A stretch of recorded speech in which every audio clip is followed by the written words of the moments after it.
C'est Halloween et on va parler d'un véritable clown tueur, John Wayne Gacy. C'est parti.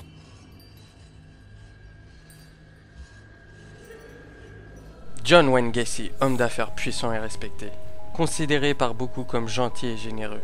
Entre autres, il aimait se déguiser en clown pour amuser les enfants à l'hôpital.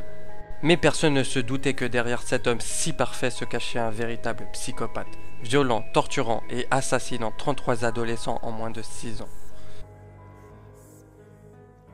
C'est à l'âge de l'adolescence qu'on s'apercevra que son père l'humiliait et le battait. Il quitte alors le domicile familial à 17 ans et se marie en 65 avec Marilyn Myers, fille de Fred Myers, propriétaire de plusieurs franchises KFC. Et c'est ainsi qu'il devient donc directeur d'un restaurant. Pour le moment, rien ne présageait ce qu'il allait devenir.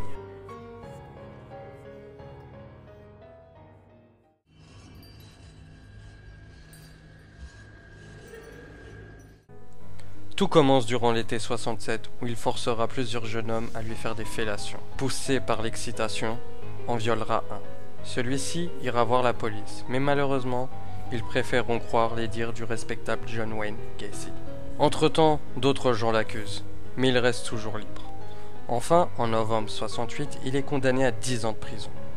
Et c'est ce moment-là, on se dit, oui, enfin il va payer pour ses actes. Durant son incarcération, sa femme demande le divorce. Gacy étant un détenu modèle, il a le droit à une évaluation psychologique. Testé par 2 psychologues, le premier lui trouvera une personnalité passive-agressive, ne représentant aucun danger. Le second, quant à lui, tout l'inverse, le qualifiant de prédateur à venir. Vous l'aurez donc deviné, c'est l'avis numéro 1 qui fut retenu. Et c'est ainsi que le 18 octobre 70, John Wayne Gacy est mis en liberté conditionnelle.